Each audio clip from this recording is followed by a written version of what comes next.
Bueno, pues miren, esta tarde nosotros, a propósito de nuestro mes de la patria, que debía extenderse hasta marzo, general, no, hasta el 9 por el nacimiento de... No, yo creo que el mes de la patria debía ser todo el año entero. Sí, todo Totalmente el año. de acuerdo.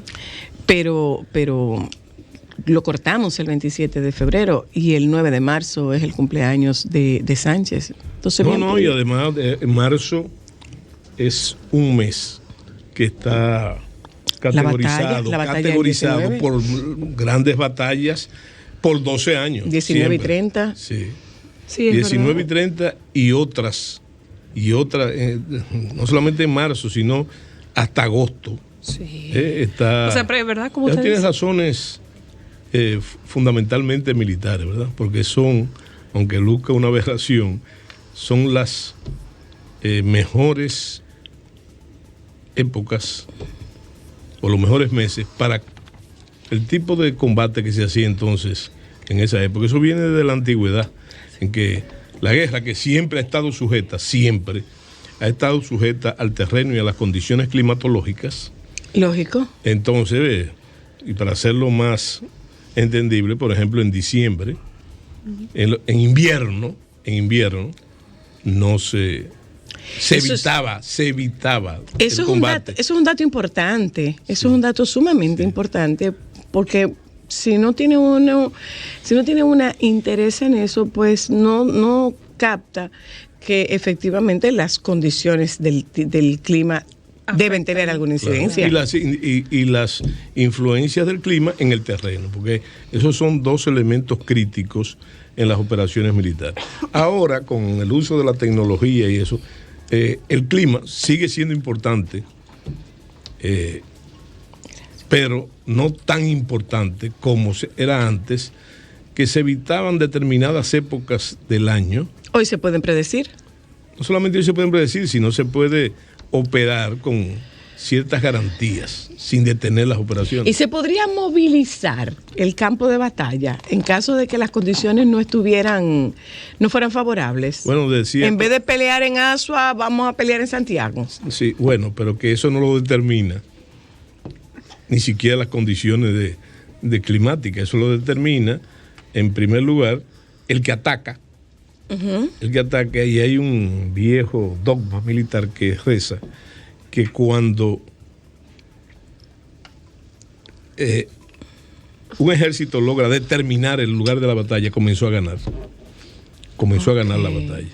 Por eso el que ataca siempre tiene el control inicial de la iniciativa, valga la redundancia. Y la guerra es eso, la guerra es como el deporte, es como sí. en los deportes, por ejemplo, o sea, hay un lado donde se empieza. En la guerra y la política, que son actividades que se parecen mucho, aunque se diferencian los medios, se puede definir ambas actividades como la lucha por la iniciativa. Y el que tiene la iniciativa gana la guerra, o gana la batalla, o gana el combate. ¿Cómo así? El pueblo lo dice de una manera más común, que el que da primero da dos veces. Da dos veces. Sí. ¿Es verdad? Sí. Ok. Muy interesante. Miren, nosotros vamos a hablar con el general Soto Jiménez, a coger una clase que vamos hoy, a coger una clase, porque sí. Estos programas terminan convirtiéndose en documentos educativos, sí. Definitivamente, con una forma muy diferente, más lúdica de llevar esta información que se queda. Que no es lo mismo sentarme en un aula a yo escuchar a un profesor dándome una clase cuando probablemente yo estoy cansado, agotado, desinteresado, que poder escucharlo mientras me voy moviendo, desplazando de forma lúdica, con algunas acotaciones que pueden servir para que se fije de una manera diferente el contenido que nosotros tenemos preparado para la tarde de hoy, que es hablar de un Duarte de carne y hueso. Porque es un tema de idealización general. ¿Cuánto ha estudiado usted a Duarte? Bueno, para decirte cuánto he estudiado a Duarte, debo definir mi edad, porque fue desde muy niño que yo comencé a recibir, primero en mi casa, en mi hogar, por mi abuelo básicamente, que era profesor también, esas cosas de la patria. Y después hay que hacer cierto homenaje a la educación básica formal de antes, donde claro, esos valores y otros valores se resaltaban dentro del mismo programa de esa educación básica. Y yo creo que no solamente que se emitían, porque siempre se dice, no, que se daban, no, que se recalcaban en las escuelas y los colegios. Se celebraban todas las fechas patrias, inclusive las que no se celebraban oficiosamente en el país, en el Estado, la que no promovía el Estado con las fechas patrias, sino que tú dijiste el Día de Sánchez. En la escuela se celebraron el Día de Sánchez, el de Mella, el de Duarte y todas las acciones heroicas que tenían que ver con la patria. Eso es así. Junto a otra cosa también que ha desaparecido, que es la urbanidad, la moral y cívica. Claro. Una cosa. Era muy importante. ¿Usted está de acuerdo, general, con que se mueva el día de Duarte? No. Sin embargo, yo creo que sí, y le explico el porqué. Como nosotros decíamos, o sea, nosotros tuvimos la oportunidad de tocar el tema aquí, y yo decía, lo que pasa es que si el día de Duarte es laborable, hay escuela y es obligatorio entonces celebrar ese día en la escuela. Yo creo que hay fechas que se puede hacer ese rejuego que se está haciendo, pero hay otras que no. Y no solamente las fechas patrióticas, por ejemplo, las fechas religiosas. Sí. No estoy hablando en la totalidad. Pero no se mueven. Las fechas emblemáticas. No acabo de entender cómo se mueve el Día de Reyes, por ejemplo, pero Día de las Mercedes, Día de la Altagracia son inamovibles. Sí, bueno, precisamente. Yo creo que en ese mismo sentido pudiera haber la flexibilidad. Sí, pero hay fechas que no se deben mover. Es que entonces, se pierde. No se pierde nada. No se pierde nada. Yo pienso que si vamos a suponer que cae un sábado, cae un domingo, la fecha en cuestión, entonces el viernes, que es el último día laborable en la escuela, a veces mueven hasta el viernes también, en un fin de semana largo, entonces se hacen las celebraciones típicas de la escuela. Pero, sin embargo, en festividades patrias, no simplemente en las escuelas. Sí. Yo recuerdo que, no había escuela cuando caían esos días feriados, pero entonces esos días se hacían desfiles, y iban básicamente los estudiantes organizados en sus colegios. De eso hablábamos, no sé cómo estará haciendo ahora, pero hubo un tiempo en que era una distinción ser abanderada el día del desfile de Duarte. Y todos los colegios y todas las aulas tenían que marchar. Como también hay que decir, y eso tiene mucho impacto en otros aspectos definitivos y definitorios de la vida nacional, que cada escuela, por ejemplo, y colegio, tenía su banda de música. Tenía una banda de música, claro. Para esas actividades para otras actividades. Sí. Y entonces, todos marchábamos y salíamos de los planteles a recorrer las calles de los colegios. Por otro lado, hay que recalcar, para que tú veas el esquema, para que no solamente son las escuelas. Y si yo le digo a ustedes que cada ayuntamiento tenía su escuela de música, y de esas escuelas de música de los ayuntamientos salieron los grandes músicos y hasta los bomberos populares. Y hasta los bomberos, tenían su banda de música. No tenían, yo creo que la tienen todavía, no sé si eso ha desaparecido. Creo que algunas sí, yo entonces, las he escuchado. Yo pienso que yo no estoy de acuerdo con aquello de que todo tiempo pasado fue mejor. No estoy de acuerdo totalmente con eso. No. Y yo creo que si tú te enfocas en la juventud, yo pienso que son distintos. Enfocarse en eso, ¿verdad? Siguiendo lo que decía el mismo padre de la patria, Juan Pablo Duarte, que se refería a la juventud como dulce esperanza de la patria mía. Y la juventud sigue siendo una esperanza. Y no creo, a pesar de muchísimas distorsiones que hay, no creo que en las cosas esenciales la juventud no repare en eso. Y te voy a dar un ejemplo. Yo pienso que en determinados segmentos la clase humilde siempre, que es el 70% de la población, más o menos. Pero, por ejemplo, la clase media, yo la veo ahora, en lo que estamos viendo ahora, vuelvo y te repito, con otras aberraciones, pero la veo más activa políticamente que antes. Sí, sí. Porque antes, ¿dónde se movilizaban los muchachos en los liceos? Sí, es verdad. En los liceos públicos. Sí. Pero ahora usted ve otras actividades, como fue el caso de la Plaza de la Bandera y otras, la Marcha Verde, para mencionarte cosas así, ¿verdad? Simplemente por mencionártelas. Te estoy diciendo que la participación de los... Eso hablábamos nosotros, hablábamos de eso en días pasados y decíamos que hubo una generación política que fue un relevo familiar, porque mi papá era político, mi papá tenía alguna posición política y de alguna manera yo militaba en esa organización política inducido por mi papá o porque yo soy el hijo de. Hoy en día, contrario a lo que pudiera parecer, me da a mí la impresión de que hay unos elementos en la juventud interesados en formarse y no necesariamente ir cobijados por la sombra de los padres. Sí, pero hay un elemento, ese fenómeno que podríamos llamar sociológico. Yo lo veo, no es nuevo tampoco. La mayoría anteriormente y antes de mí, para poner simplemente, y antes en la independencia y en la restauración, regularmente los padres seguían, porque influían o no, los hijos seguían la vocación de sus padres, y no solamente en la política, sino en todo lo profesional. Ahora, el fenómeno que tú estás diciendo, que es un fenómeno obvio, demasiado obvio quizás, para no llamarle nepotismo, no en el gobierno, sino en los partidos políticos. En los partidos.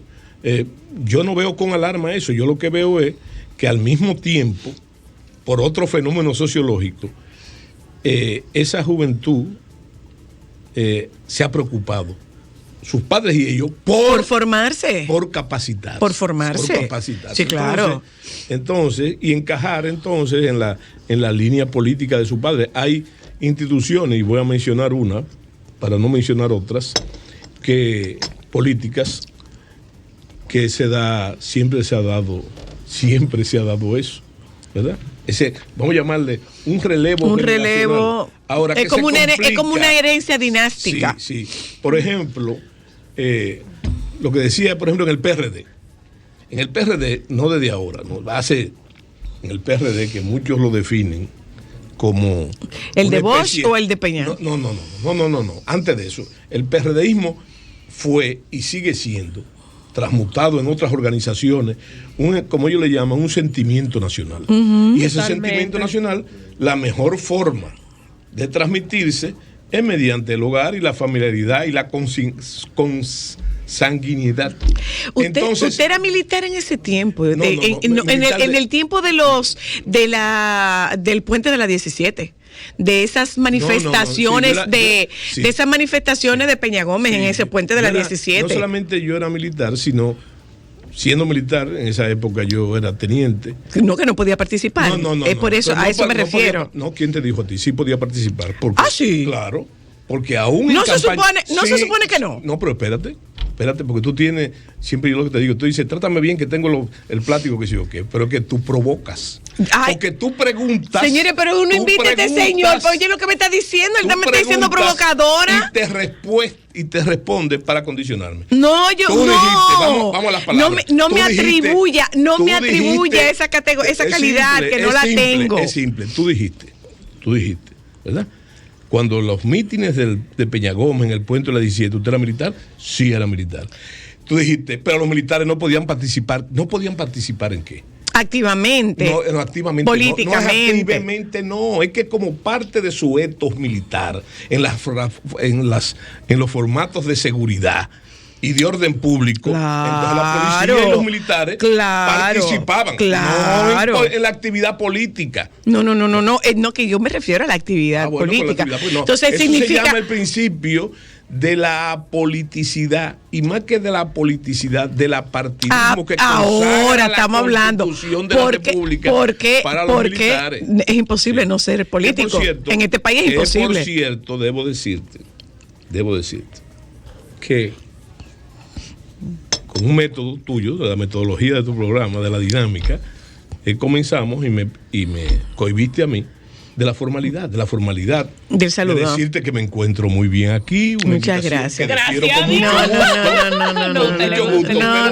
A él le encanta venir aquí a arruinarme. Tú amaneciste hoy. Estoy enferma. Tan lánguida, tan leve y tan sublime. El tono de voz así va. Estoy malita. Estoy malita. Que eso era una técnica retórica de Adolfo Hitler.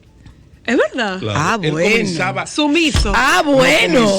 O sea, hasta Hitler me ha dicho. Comenzaba sus discursos casi inaudibles y con una calma tremenda. Y iba creciendo, ¿verdad? Eso era una técnica, que es una técnica importante en la retórica, no porque sea de Hitler, ¿verdad? Porque tampoco se lo inventó él eso. No, yo me la sé. Era una técnica. Yo sé que bueno, sí. Pero decirte, yo sé que sí. Acuérdese que a mí me formó el mejor. A mí me formó Jackie Núñez, acuérdese. Está bien, eso. Mire, yo hago la pregunta, le explico el porqué de mi pregunta, de si usted tuvo la oportunidad de vivir en primera persona esas manifestaciones. Políticamente no, pero desde la óptica militar. Claro. Es a eso a lo que yo me refiero. Y es porque ese era otro estilo de hacer política. No, espérate, y además hay otra cosa.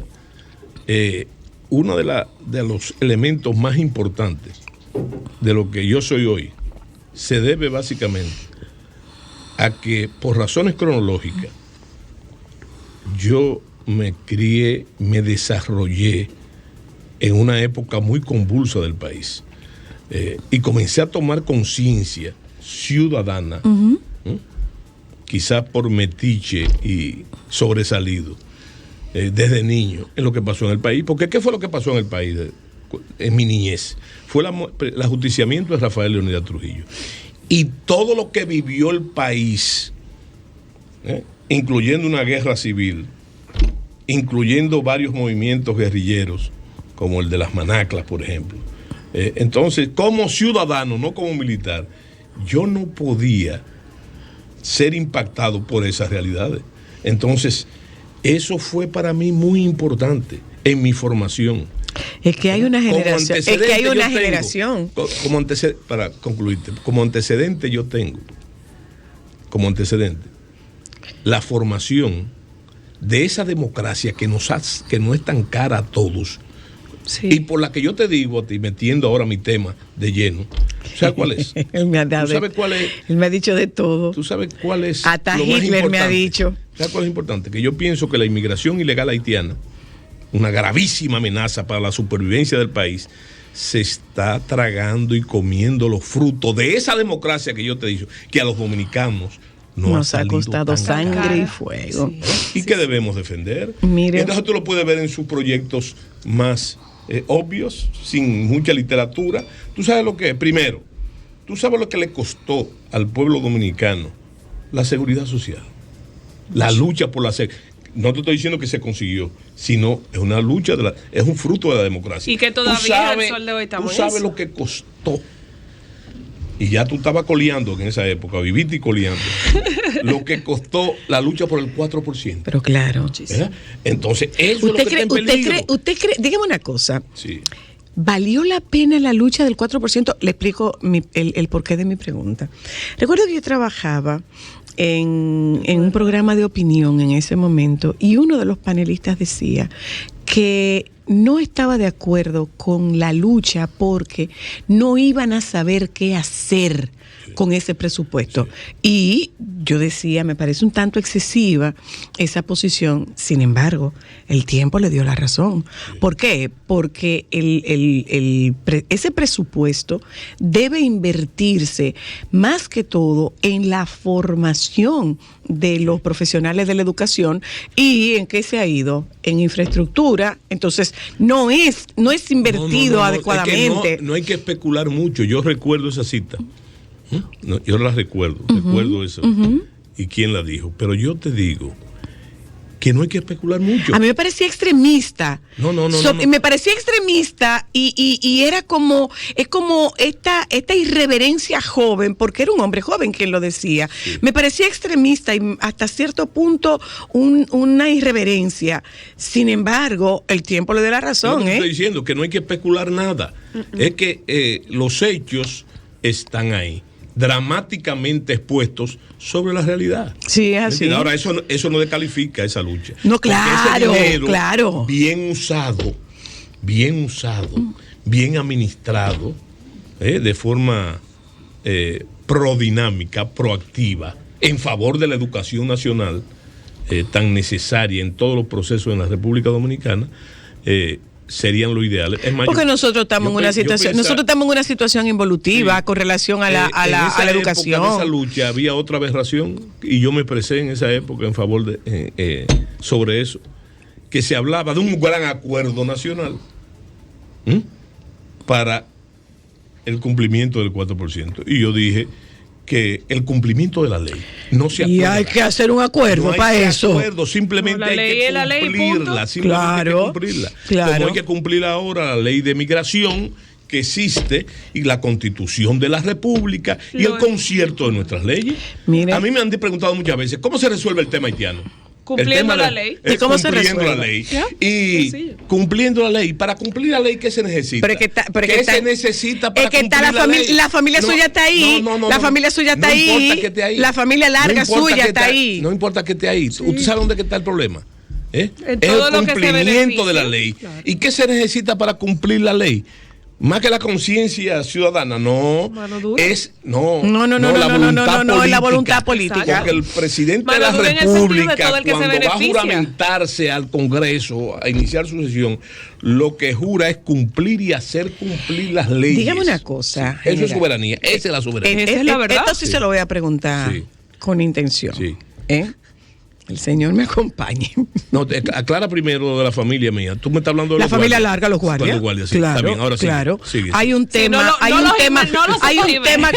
un tema con la frontera y no hay esa conciencia ciudadana en muchos de estos soldados y en muchos de estos no, y de empresarios que se benefician de la frontera. No hay que hacer la digregación. Yo te he dicho en este mismo programa que las Fuerzas Armadas dominicanas, yo no la toco ni con el pétalo de una rosa, por una sencilla razón.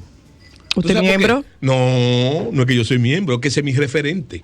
Claro. Mi referente, ¿qué es referente? Mi referente es ciudadano. Entonces no es eso. Yo lo que te digo a ti, que sin hacer la disgregación del ciudadano civil o el ciudadano en uniforme, yo pienso que no es solamente como tú dices, que ese es un gran problema. Ese es el más grave problema que tenemos. Ahora, hay que ver la frontera desde el punto de vista, como yo digo, pluridimensional. Porque esa frontera tiene 390 kilómetros de largo. Todo es para controlar eso, pero resulta que esa frontera pasa por otro sitio que están desguarnecidos. Totalmente. Esa frontera pasa por los hospitales, pasa por las maternidades, pasa por el vientre de las haitianas, pasa por el trabajo laboral, y pasa el sector de la por construcción, el turismo, pasa por la agricultura y el doméstico. Y ahora también con lo que tú has insinuado. ¿Qué insinué yo? Lo de la ley, el proyecto ese de ley. No, yo no insinué, yo le pregunté. Yo no insinué, yo le pregunté. El Poder Ejecutivo al Congreso también. Por ahí pasa la frontera. Dígame una por cosa. El banquillo de los senadores y diputados. Dígame una cosa. Sí. Así como hemos hablado de involución en la educación, ¿hay alguna involución en la formación de los cuerpos castrenses? Bueno, pero yo te traje aquí de regalo un libro hace un tiempecito. Buenísimo. Que habla de los recuerdos de Trancajilo, donde yo te explico con ejemplos vivos el proceso de formación y que te responde tu pregunta. Ya. Te responde tu pregunta, naturalmente, déjame decir. Cada época. Pero respóndame. Cada época, no te la estoy respondiendo. Gracias. Cada época No tiene. se altere. No, porque. No se altere, que yo no vine a pelear con usted. ¿Y cómo me voy a alterar yo No. contigo? No. Querida audiencia, que ustedes no lo crean. Ellos se quieren y se respetan. Él me quiere, No él solamente me quiere, eso, pero tú no tienes idea no de solamente cuánto. que yo sería incapaz. Mire cómo está usted con incapaz. Hipólito. ¿Cómo está usted con Hipólito? También. Bueno, fue mi jefe por muchísimo tiempo. Pero sí, también. Pero ¿a qué tú llamas bien? Bien, Sí, una buena se llevan, relación. si son amigos, No, que se hablan. El presidente es mi amigo y yo. Pero tienen una buena yo relación. Yo le agradezco al presidente. Usted Naturalmente, tuvo 4 años ahí. Eso no obliga lealtades políticas y hay que explicarlo. Ok. Hay que explicarlo. Yo fui ministro de las Fuerzas Armadas. Yo fui algo más que leal con el presidente. Ahora, era una lealtad obligada por la Constitución de la República y por las normas de las Fuerzas Armadas. Usted siempre ha sido cumplidor. Yo pienso en ese sentido. Ahora, de ahí a que eso obligue Si usted haga a lo una mal lealtad hecho. personal. No, personal no. No. Jamás.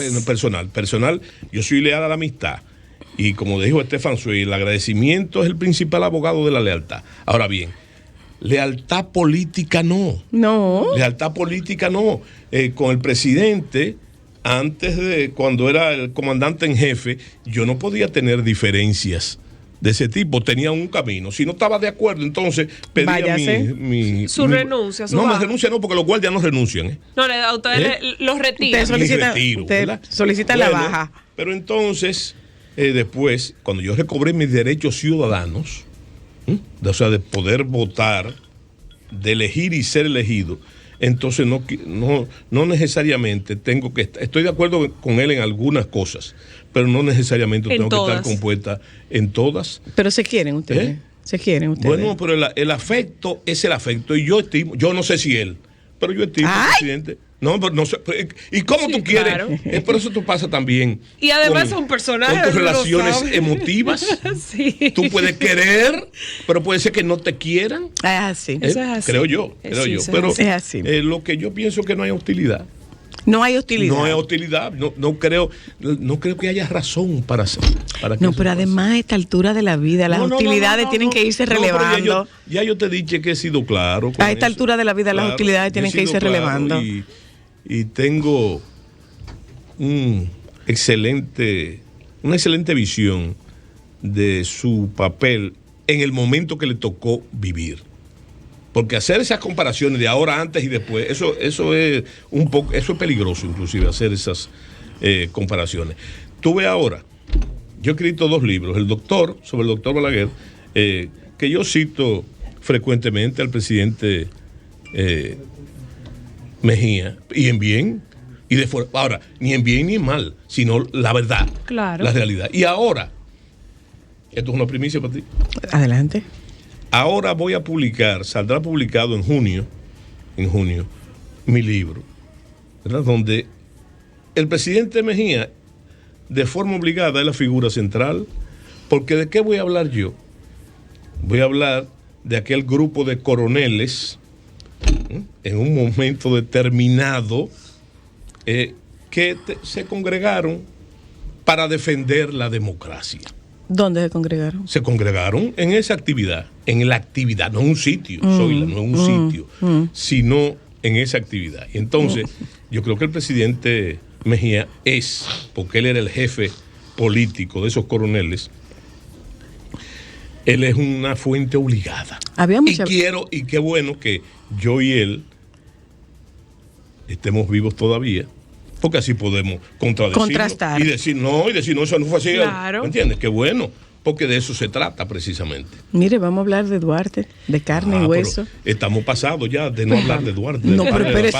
¿Qué pasa que con usted? No, pero espérese. Es que él me marca una agenda. potable. Él me Es que marca usted una es agenda. demasiado Él me potable. marca una agenda. Yo tengo que escucharlo porque él se ha sentado ahí con toda esa elegancia. Pero no sé si ustedes han dado cuenta que él ha trapeado el piso conmigo con toda esa elegancia.